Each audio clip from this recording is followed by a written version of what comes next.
প্রায় সর্বশেষ বলতে গেলে, যাই হোক জীবনে বেঁচে আছে এটাই অনেক বড় কথা। তো একটু তোমার অভিজ্ঞতার কথা বলো, শুনুন। নমস্কার, আমার নাম আশিস দাস। আমার বাড়ি বালি বিজয়নগর, থানা গোসাবা। আমি সুন্দরবনে 18 বছর মাছ ধরতাম। আমার 2022 সালে আমার মাছ ধরতে গিয়ে বাঘের মুখে পড়ি। আমরা প্রত্যেক নৌকাতে 5 জন করে মাছ ধরা নৌকাতে থাকি। আমরা 8 দিনের জন্য বাড়ির থেকে বেরিয়ে যাই মা বনের পুজো দিয়ে।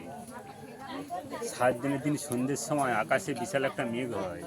আকাশে যখন ওয়েদার খারাপ হয় তখন সুন্দরবনে বড় নদীর সাইডে যে সরু সরু খাল থাকে, ওই খালে আমরা নৌকা নিয়ে ঢুকে যাই। নাম হচ্ছে ধবনির খাল। ওই খালে ঢুকে গ্যারাবি করেছি। বন দপ্তরের নাম কিন্তু ওই জায়গাটার নাম নেতাদোপানি, আমরা বলি ধবনি। ওই খালে ঢুকে সন্ধ্যের সময় গ্যারাবি করেছি। আর আমার সেদিন প্রচুর গায়ে জ্বর, আমি ঘুমাচ্ছি। আমার সাথীরা বসে আছে, 4 জন বসে আছে।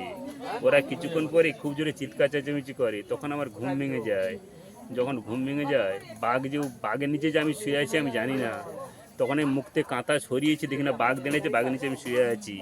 ধরে ফেলেছি পাঁজা করে, বলেছি মা গো বাঁচা, মাথায় কামড় মারতে ফেটে গেছে, আমি জ্ঞান হারা। আমার নাকে লেগেছিল বাঘের নখ, পিছনে পিছনে সব ফেটে গেছিল সব। আর পিছনে একটা নখের দাগ আছে।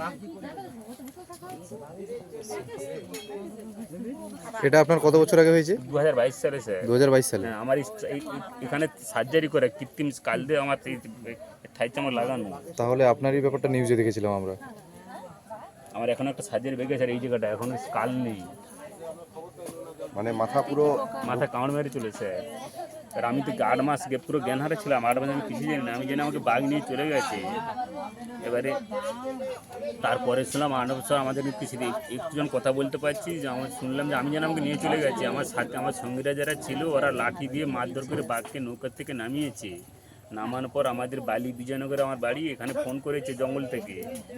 আমাদের এলাকায় ফোন করতে, গ্রামে ফোন করার সঙ্গে সঙ্গে গ্রামের মানুষ বন দপ্তর অফিসে খবর দেয়, বিদ্যা ফরেস্ট টাইগার অফিস।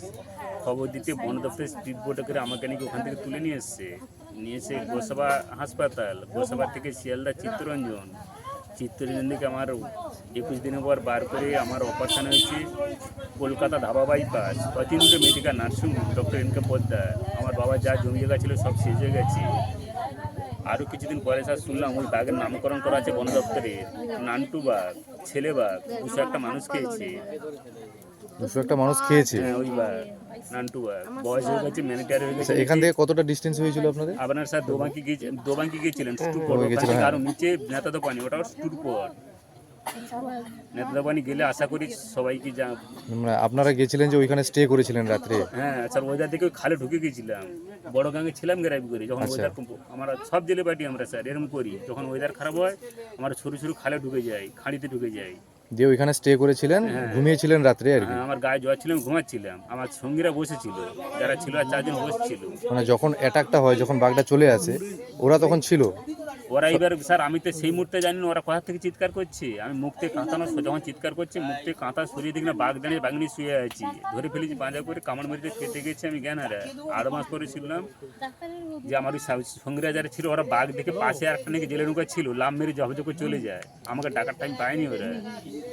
আচ্ছা আচ্ছা। ওই নৌকা থেকে চিৎকার চেঁচামেচি করে ওরা, তখনই আমার ঘুম ভেঙে যায়। আপনি ঘুমিয়েছিলেন তখন, ওরা যথারীতি এখান থেকে চলে গেছে, ওদের কিছু হয়নি? না, ওদের কারো কিছু হয়নি স্যার।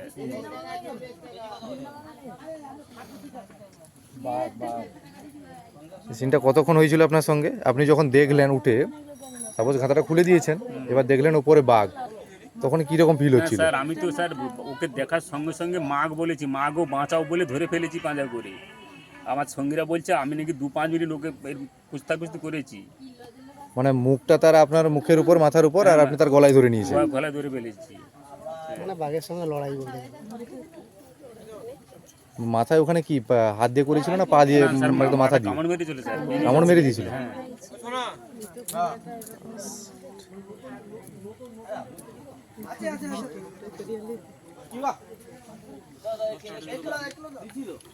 ভয়ানক ব্যাপার হয়ে গেছে একদম।